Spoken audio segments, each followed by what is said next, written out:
invité à déjeuner à l'Élysée hier, après l'enterrement, la messe d'enterrement de Jacques Chirac à Saint-Sulpice.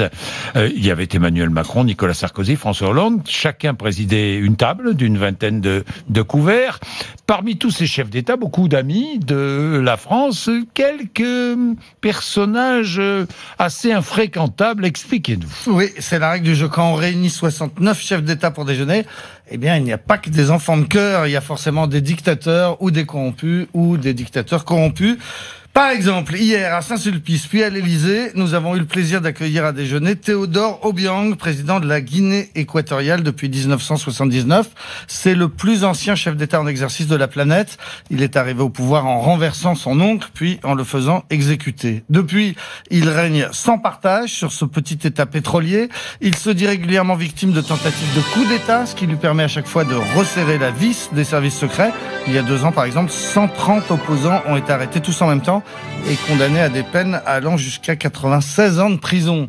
La capitale de Guinée équatoriale, Malabo, c'est une ville où si vous dites du mal du président, par exemple, dans un taxi, vous êtes certain de voir débarquer la police dans le quart d'heure qui suit. La police qui aura été prévenue par le chauffeur de taxi. C'est un diplomate africain à qui c'est arrivé qui m'a raconté cette histoire très récemment. Théodoro Obiang a déjà désigné son successeur. C'est l'actuel vice-président Théodorin Obiang, son fils de 47 ans. Le vice-président est connu pour son immense fortune. Il possédait à Paris un hôtel particulier avenue Foch de 4000 mètres carrés avec 101 pièces sur 5 étages, dont la chambre à coucher qui dépassait les 100 mètres carrés. Le garage accueillait 18 voitures, 4 Bentley, 2 Rolls, 3 Ferrari, 3 Porsche. Entre autres, la justice française a saisi cet hôtel particulier et tout ce qu'il contenait dans le cadre d'une enquête pour corruption.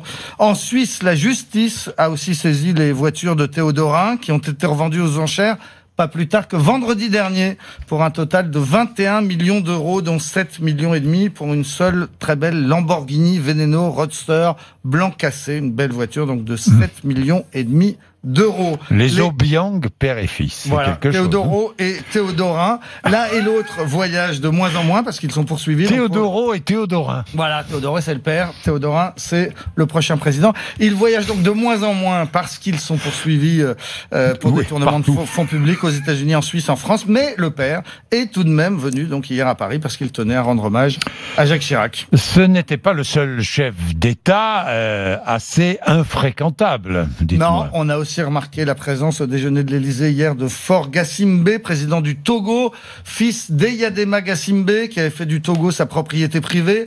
Il avait par exemple installé la direction du Trésor public chez lui, dans son palais de Lomé. Oui, c'est plus facile. Voilà, pour récolter les impôts, c'est plus rapide. Pour puiser dans les caisses, c'était direct. Puiser dans les caisses, c'est formidable. Le canal, oui, est direct. Chez moi. Mais oui, la direction du Trésor à la maison. Non, mais c'est pas mal. Alors, lorsqu'Eyadema a voulu passer la main à son fils parce qu'il était malade, il a fallu modifier la Constitution. Elle prévoyait qu'un président devait avoir au moins 45 ans et son fils n'en avait que 35. Jacques Chirac a été consulté, il a approuvé le changement constitutionnel.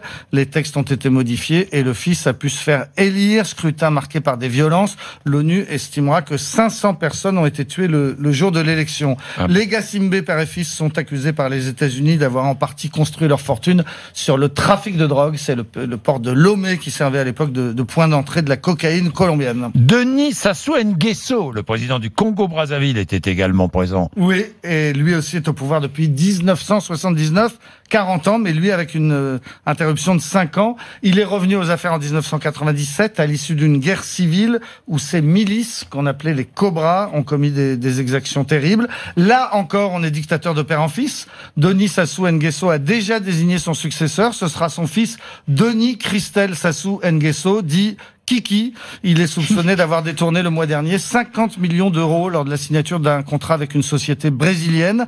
À Brazzaville, on raconte qu'il ne porte que des chemises faites sur mesure à 1500 € l'unité, ce qui est banal. Mais ce qu'il est moins, c'est qu'il n'aime que les chemises neuves et que donc tous les soirs, il jette à la poubelle sa chemise du jour, une chemise à 1500 €. Je ne sais pas si c'est vrai, mais ça en dit long sur la façon dont les Sassou Nguesso, père et fils, sont vus par les habitants du Congo-Brazza, pays où un habitant sur 2 vit avec moins d'$1 par jour.